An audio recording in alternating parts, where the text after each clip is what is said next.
Welcome back aboard BLERD Force 1 with your boy Mo. And today we got to talk about Star Wars The Acolyte getting canceled. Was it too woke? You know what? Slow your roll on that, toxic fans. And let's talk about the real reason why The Acolyte got canceled. Before we get into this opinion piece, though, do me a favor, get down there, hit like on this video. So The Acolyte gets canceled, and I didn't check to see. I'm just gonna assume if you go to a certain side of the internet, of YouTube in particular, you're probably gonna hear a lot of crowing for victory and lots of big googly-eyed thumbnails and big letters and wokeness and DEI and blah blah blah. It's so fucking boring from a bunch of people who they don't really care what the real reason is. This is just one of their, they get to take a victory lap. Good for you. Take that little victory lap. You get one W every now and then. I guess you got to. For real, The Acolyte didn't get canceled because of diversity, wokeness, or because anybody over at Disney gives a fuck about those losers. It's not that. This is a money thing. As always, think about anything in Hollywood. It is about money. The truth is that the viewer to dollar ratio for Acolyte wasn't good. I mean, I can even admit that. Look, I thought the show was fine. It had some ups and downs or whatever, but just personally, I thought it was fine. I didn't love it, didn't hate it. I would have watched the second season of it, but there wasn't a huge viewership for this thing. Supposedly, the finale had the lowest Star Wars TV finale. I don't know. I'm not looking into those numbers. I feel like the viewership dropped off, but it's a Disney Plus show. So the viewership was already kind of lowish anyway. I mean, relative to the other Star Wars shows, it's probably doing fine. But if you look at a network TV show, they got so many more people watching and they have ads. So there's a revenue stream. What's happening with the Disney Plus shows for Star Wars and for Marvel, and pretty much all of their other little things, is that they're making TV, spending big money on it, and not really getting a return on investment. Not really. I mean, The Mandalorian did quite well and made people want to join up to Disney Plus to see it. But as far as being, must-see TV for the rest of Star Wars, it's just diminishing returns. And you got to understand that they don't really have ad revenue. They sort of do. I mean, there's Disney Plus with ads, but they don't really have ad revenue to sort of pay for these things. So they are relying on new subscriptions and continuing subscriptions. So churn screws with their numbers. The fact that, some people are not really all that interested in that, and some people are leaving. Some people are leaving. Some people are just not too interested in what Disney has going on. So you have a subscriber base that fluctuates a little bit, no real ad revenue, right? And you have these expensive shows. And Star Wars in particular has a problem with budgets. It just by necessity, they have to use a lot of VFX. A lot of creature effects. They got to create, bodysuits or whatever for aliens. There's a ton of work that goes in post-production for these shows. And you're talking about, $8-10 million, maybe more per episode in a, 7-8 episodes season.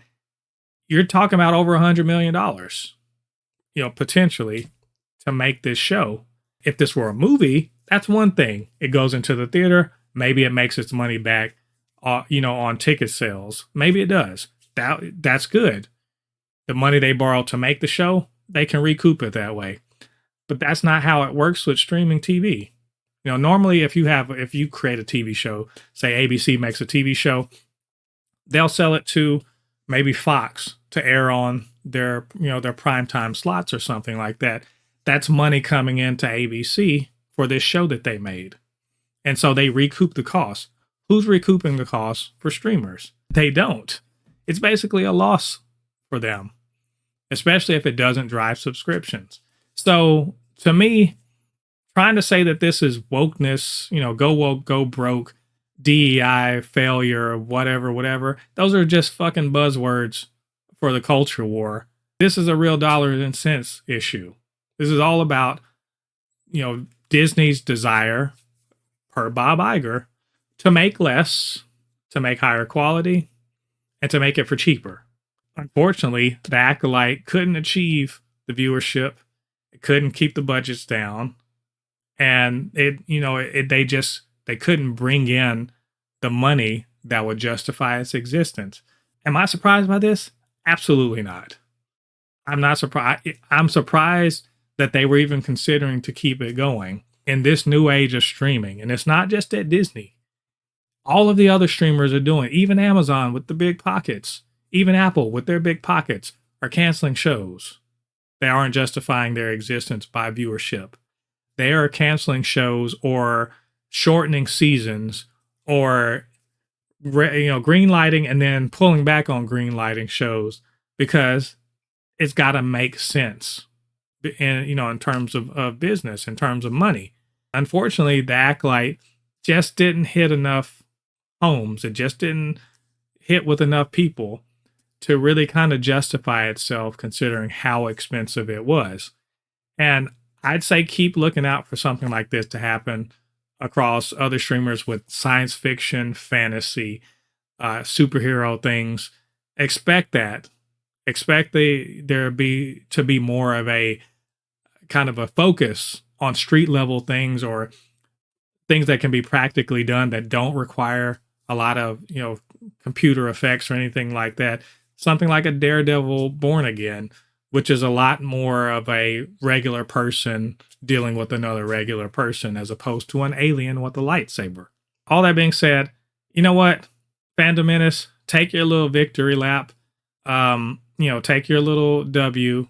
Have fun with it.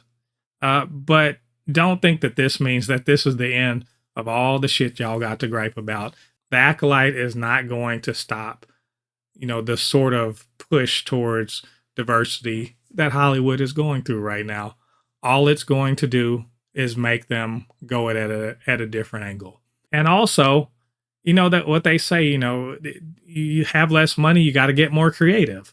Well, maybe they'll get more creative and more interesting when they're trying to make these Star Wars things. I would suggest they stop trying to make Star Wars TV and just make some movies. Make some movies, make some money, make it make sense to the shareholders of Disney. Those are my thoughts on this particular issue. What did you guys think about it? What is your solution for this problem? If it's anything about less wokeness, you can, don't leave that in the comments. But otherwise, leave your comments down below and we can chop it up. So anyway, while you're doing that, get down there, hit like on this video, subscribe to the channel, hit that notification bell. All that good stuff helps to grow the channel, helps more people to see videos like this and all of the other content that we make. All right, thanks for joining me and come back to the channel. Got plenty more opinion, reviews, reactions, all that good stuff. So until then, I've been Mo, your comment extraordinaire on all things pop culture. I'll see you guys on the other side of the thread. Peace.